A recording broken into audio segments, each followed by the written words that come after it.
Maayong adlaw sa tanan mga katubig. Share lang na ako no kung unsa minahimong pulo ka tuig sa among negosyo nga tubigan. Una, after sa akong work tungod kay pa-retire ko og sayo sa akong trabaho. Ug dito ko gibati og kaguol tungod kay wala na ko'y trabaho. Nya kung mga anak ato na time gagmay pa yun in town. Napay gigatas.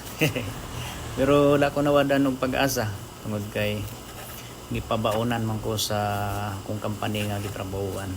Gamay lang kadto pero o katong nahimong kapital sa akong negosyo na tubigan. Kulang man ang kapital nga nahatag sa kuha sa company pero gitabangan ko sa akong igsuon o sa akong ginikanan. Mabarog kini ang negosyo nga tubigan. So sa negosyong tubigan nagsugod kini atong July 8, 2016. First day na mo no. Pag-operate na mo, nako isa ka trabahante. So na-hire na ko kaming duha lang. Nya ako ang tigugas, ako tig-refill. Nya siya na magpa-deliver siya pero kato na time kay mo pa may pag-open na mo. So naghulat lamig na ay moabot. So adyo ni abot mo to naka mga pila ka oras naka-decide ko nga buhat tag flyers. Sulat lang namo. Iti na akong kauban nga ihatod lang dito balay-balay. Ito gipanghatod niya. Ito nakaibalo na siya. Nakaibalo na ang mga silingan-silingan, mga taga balay-balay. Yung nagsabit po mig mga tarpaulin. Kaya itong panahon na di pa kayo, wala pa kayo ang Facebook ato.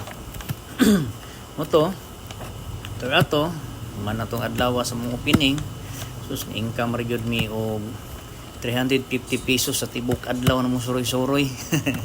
Gamay-gamay jud kay siyempre mo pa may pag-open na mo. So, gamay lang jud. So mo to kaugma flyers lang yapon mi palupad lang yapon hantod nga nanay tao nga moduol sa mua nga magpa-refill na sila.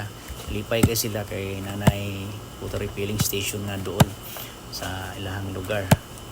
Mo to after to mga pila ka bulan ng labay, agi-agi na mga bulan nakakusog na among refilling o nalungagan na po ang akong mga trabahante na una ni sila una si Dudong Patilo sunod si Paypay ano yung mga trabahante o silod sila Wendell, Pidong, Doydoy, Bibot, Kinit si Kinit mo niya akong pinakadugay hantod karon na pa ni siya so baga nagsugod po ni siya sa refilling na ani siya hantod karon so mag 10 years na po ni siya dugay-dugay na po ni siya anong nagdugay ni siya kay so sa una ko ni kasaba gibali-bali na ko ni kasaba di man jud nimo sokol mo ning dugay jud siya giblis pod siya kay na dugay man siya pod so uban pod sila Ipoy Melbert Makmak gan king salamat kaninyo dili tungod ninyo so dili kini magdugay ng water refilling station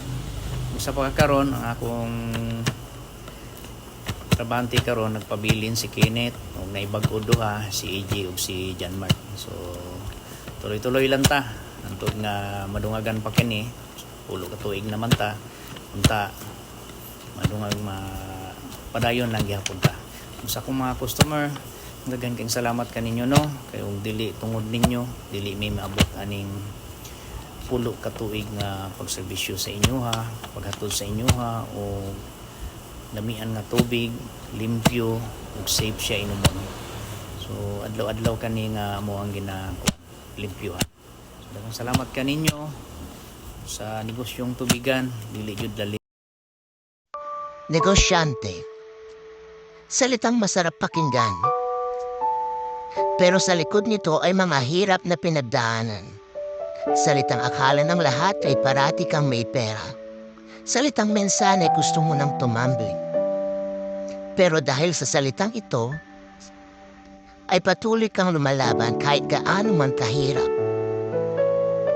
Dahil ikaw ay isang negosyante na patuloy pang nanangarap sa ikakaganda ng negosyo mo.